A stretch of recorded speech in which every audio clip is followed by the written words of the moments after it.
Selamat datang di tengah-tengah channel YouTube. Saya Cici akan membacakan cerita yang ditulis oleh sang penulis malam dengan akun Twitter @penulismalam9 dengan judul Pejabat memakai susuk berlian dan emas. Jangan lupa untuk di-like, subscribe, dan share video ini. Selamat mendengarkan. Bismillahirrahmanirrahim. Cerita kali ini masih dengan kisah Mimin Marcel yang menjadi saksi bagaimana kedahsyatan pengaruh susuk untuk orang yang mau meninggal. Kita langsung masuk ke cerita ya. Aku Marcel, dan aku akan menceritakan sedikit pengalamanku bersama almarhum ayah tiriku. Sebut saja Pak Dedi.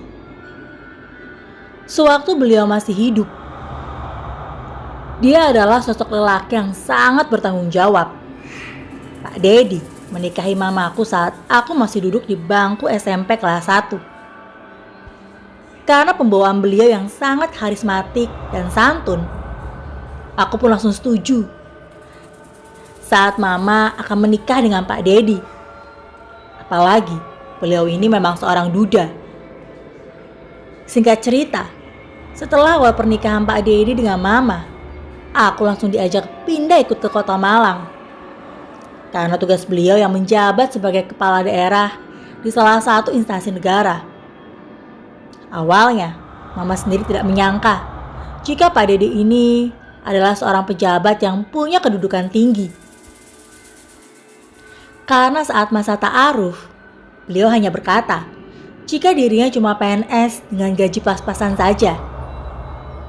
Namun, beliau menjamin akan memenuhi untuk kebutuhan satu anak mama.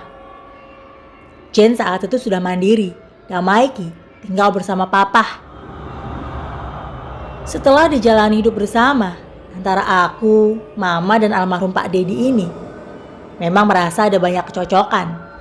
Mungkin saja mama sebenarnya merindukan calon suami yang satu iman agar bisa menjadi imam sholatnya. Aku pun merasa jika Pak Dedi ini bisa lebih memperhatikanku daripada papaku sendiri. Hingga aku tidak merasa canggung untuk bercanda dan berbagi cerita dengannya. Beberapa bulan setelah pernikahan mama dan almarhum Pak Dedi berlangsung, ada sedikit keanehan yang dirasakan oleh mama.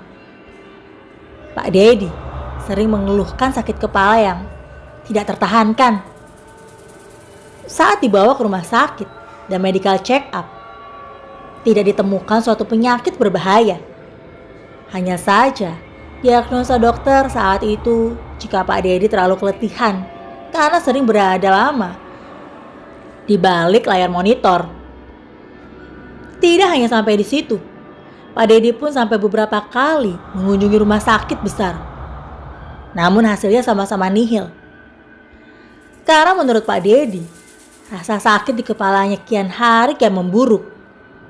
Ia memutuskan untuk pulang ke rumah ibunya yang berada di Bandung. Pak Dedi ini asli orang Bandung ya.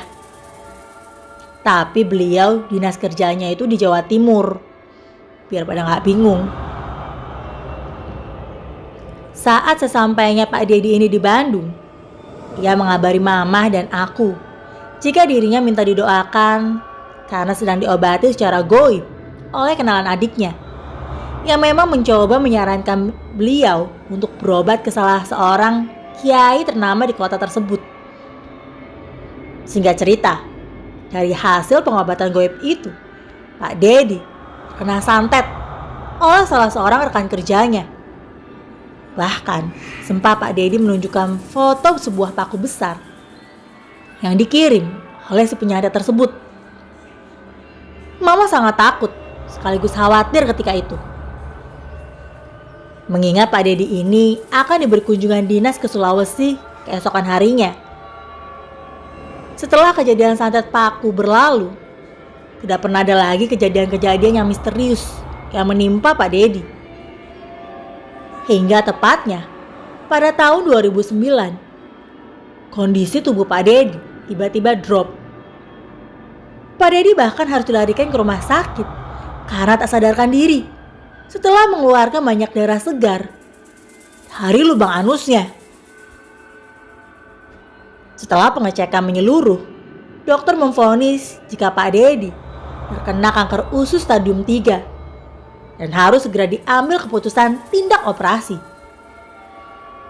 Lambat laun, Pak Dedi harus menyerah dengan penyakit kanker yang menggerogotinya.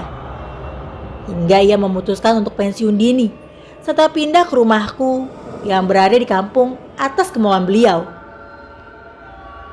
Tahun 2010, kondisi fisik beliau sudah semakin memburuk. Ditambah lagi, Pak Dedi beberapa kali terkena serangan stroke yang membuat setengah tubuhnya lumpuh total. Pak Dedi hanya bisa berbaring dan makan melalui selang dari hidung. Beberapa kali, Pak Dedi ini bahkan sempat dinyatakan telah meninggal karena jantungnya yang sudah berhenti berdetak dan sudah tidak ada nafas. Namun anehnya, pada jam-jam tertentu, ia akan kembali membuka matanya. Menurut pengakuan Mama, saat Pak Dedi sedang diam, ia sering berbicara sendiri. Padahal, hal tersebut tidaklah mungkin karena Pak Dedi sudah tidak bisa lagi berbicara. Bahkan Mama berkata, jika Pak Dedi suka menatap dengan penuh amarah dan seperti merah menyala matanya. Saat menjelang kematiannya, ada hal-hal aneh lainnya yang turut aku rasakan. Di rumah, sering terlihat sosok bayangan kakek-kakek berbaju serba putih. Seperti baju Belanda, yang matanya merah menyala. Bahkan gilanya lagi, saat aku, Mama dan Bisri sedang makan bersama, tiba-tiba gelas Mama bergeser-geser sendiri, seperti ada yang memainkannya. Kondisi semakin mencekam saat Bisri melihat Pak Dedi sedang melotot melihat ke suatu titik di rumah itu dengan mulut yang menganga. Padahal buka mulut aja udah susah guys, karena terkena stroke. Kami bertiga saling beristighfar dan berdoa merapalkan surat-surat pendek yang kami bisa. Hingga akhirnya Pak Dedi tertidur kembali. Perlu teman-teman ketahui ya, saat menjelang akhir hayatnya Pak Dedi, kami sekeluarga belum tahu kalau Pak Dedi ini menggunakan susuk. Kami berpikir gangguan-gangguan itu adalah hal yang wajar karena kami percaya jika 40 hari sebelum wafat banyak para demit yang mengelilingi karena ada tarikan daya ilmu metafisika yang seperti magnet. Aku sendiri sebenarnya merasa terteror saat aku sedang mengambil air. Tiba-tiba gelasku pecah. Dan Bisri mengaku ketika mencuci piring, ia sering sekali tangannya berdarah karena terkena pecahan piring. Saat aku, Mama dan Bisri sedang asik menonton TV di ruang keluarga, entah mengapa, Mama tiba-tiba berlari keluar dan berbicara jika dirinya mendengar ada suara ketukan pintu dan suara eraman minta tolong. Bisri kemudian mendekati Mama keluar rumah dan dia sama sekali tidak mendengar apapun.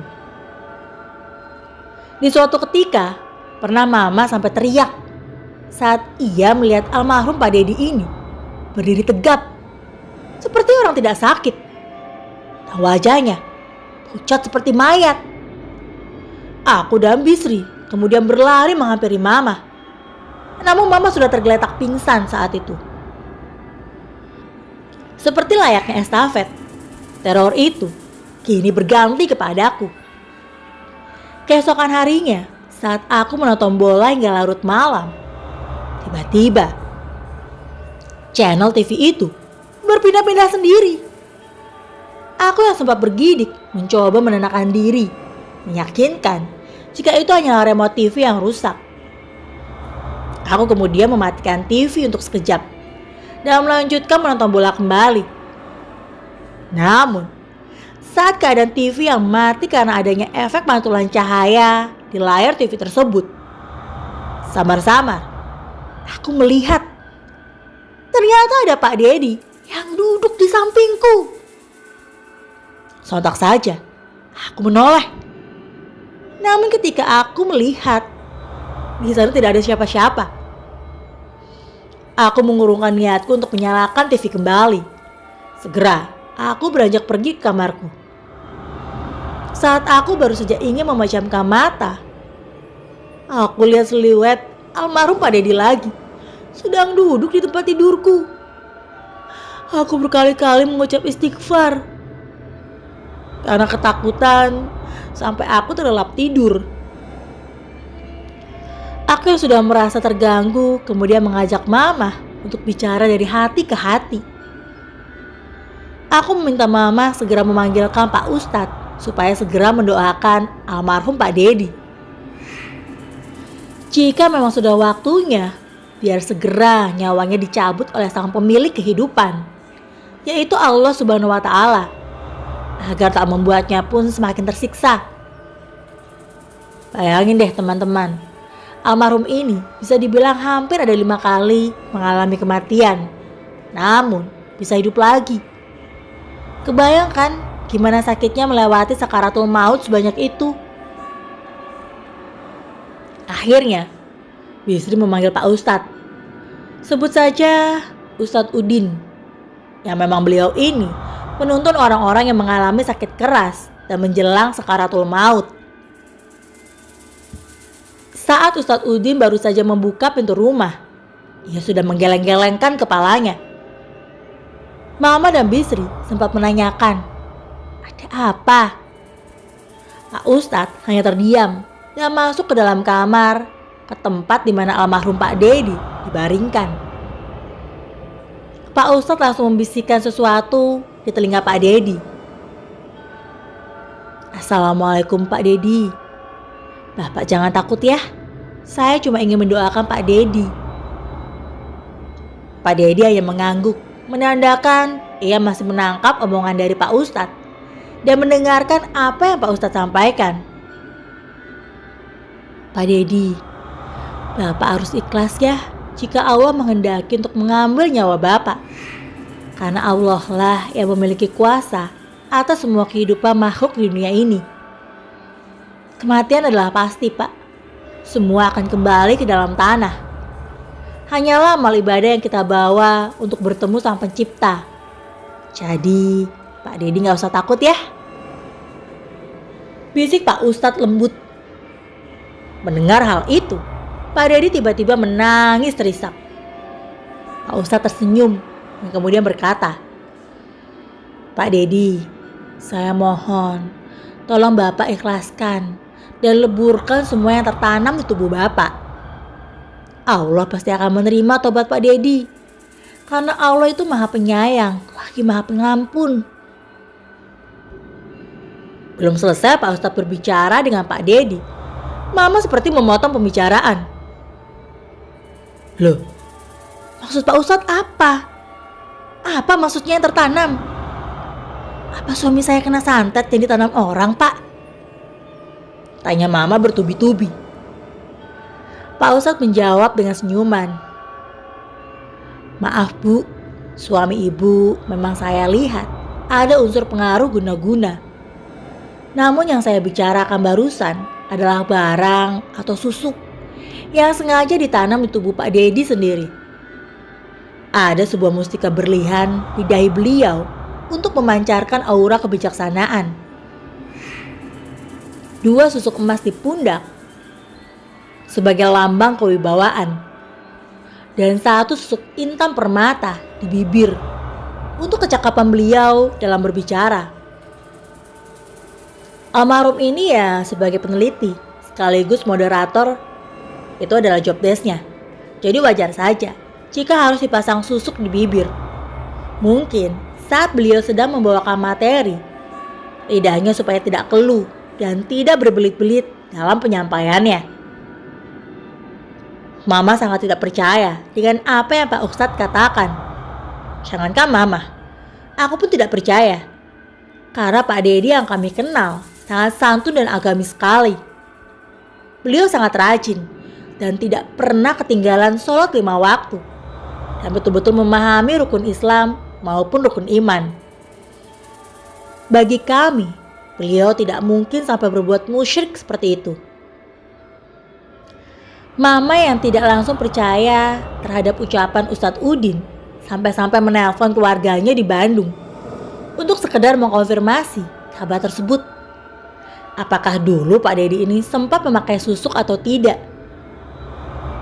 Dari percakapan via telepon antara ibu, Pak Dedi, dan Mama, ditemukan fakta yang mengejutkan bagi kami. Yaitu, Pak Dedi sebenarnya memang menggunakan susuk. Dari ibunya Pak Dedi, kami pun mengetahui jika alasan beliau memakai susuk adalah sebagai bentuk rasa ketidakpercayaan diri untuk tampil di depan publik. Di sisi lain, alasan beliau menggunakan susuk adalah Pak Dedi sering diberi guna-guna oleh rekan sejawatnya. Sulit bagi kami menerima kenyataan di balik sosoknya yang karismatik dan santun. Ternyata Pak Dedi bisa menyembunyikan kenyataan lain dari sisi gelapnya. Ya, mungkin benar yang dikatakan orang. Sebaik-baiknya manusia pasti memiliki keburukan selama di dunia. Mama segera menghampiri Pak Ustadz dan menyampaikan pengakuan dari ibu Pak Dedi. Pak Ustadz hanya tersenyum. Ia telah mengetahui apa yang sebenarnya terjadi. Karena kodam-kodam yang mengisi susuk itu saling berinteraksi kepada kami hanya untuk menunjukkan jika sebenarnya mereka perlu diberi makan atau di-charge oleh Pak Dedi yang sedang terkulai lemas. Pak Ustadz pun menambahkan jika segala bentuk gangguan di rumah adalah efek dari si kodam-kodam susuk untuk mencari wadah baru, tempat mereka bernaung. Karena kodam-kodam itu pun sudah mengetahui jika umur Pak Dedi sudah tidak akan lama lagi. Pak Ustadz langsung merapalkan doa-doa dan melantunkan ayat suci di telinga Pak Dedi. Seketika, tubuh Pak Dedi mengejang hebat. Dan dari mulutnya, mengeluarkan air liur. Setelah diamati, air liurnya ada kilauan cahaya yang berbentuk pecahan intan kecil. Dan beberapa pecahan kecil berlian, serta emas. Pak Ustadz berkali-kali mengucapkan rasa syukur kepada Allah Subhanahu wa Ta'ala karena berhasil mengeluarkan susuk-susuk tersebut. Seketika, Pak Dedi langsung tak sadarkan diri. Dalam keadaan yang masih genting, Mama tiba-tiba kesurupan dan mulutnya meracau tidak jelas. Berkali-kali ia mengumpat kepada Pak Ustadz karena sudah mencampuri urusannya. Ketika kesurupan pun, Mama berkata jika ia menginginkan wadah baru untuk bersemayam. Sebagai gantinya, sosok yang menempel di tubuh Mama akan memberikan kemudahan-kemudahan untuk orang yang menggunakan susuk tersebut. Apa kamu ingin dihormati orang? Atau kamu disegani oleh teman-temanmu? Tenang saja, aku akan membantumu. Pak Ustadz segera beristighfar, dan dia pun menjawab, tak ada satupun di dunia ini yang bisa memberikan syafaat atau kemudahan selain atas izin Allah. Apa yang kau tawarkan bukanlah kemudahan bagi manusia, melainkan kesesatan dan kesia-siaan. Tak lama, Mama langsung tergeletak pingsan. Aku melihat dengan mata kepalaku sendiri. Benda-benda kecil berkilauan itu juga langsung lenyap. Tak sampai 3 hari kemudian, Pak Dedi sudah berpulang dengan keadaan yang sudah bersih dari segala macam susuk yang telah ditanamnya. Setelah selesai acara pemakaman, pintu rumah kami diketuk oleh Pak Ustadz.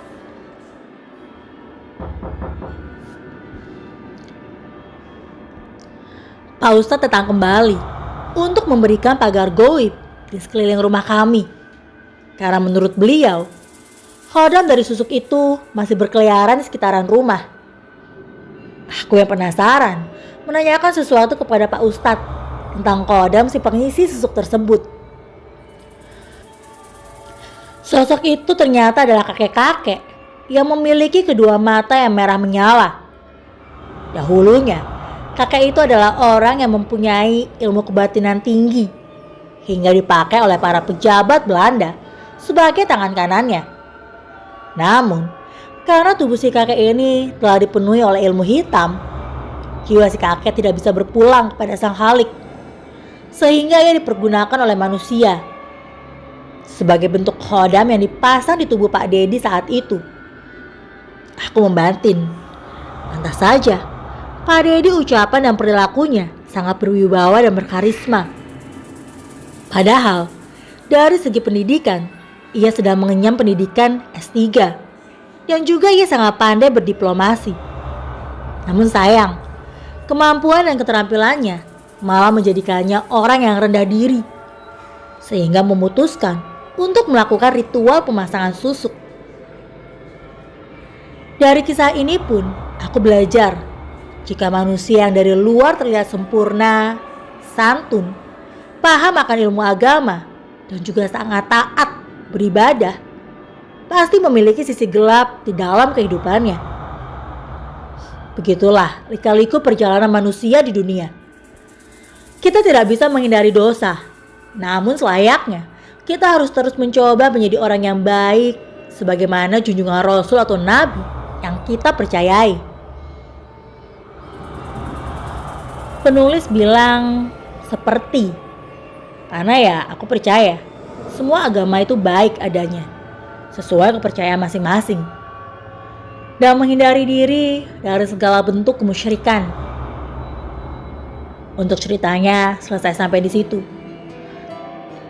Terima kasih yang sudah mendengarkan. Tunggu cerita lainnya dengan judul yang berbeda hanya di Tengak Tenguk channel YouTube. Terima kasih.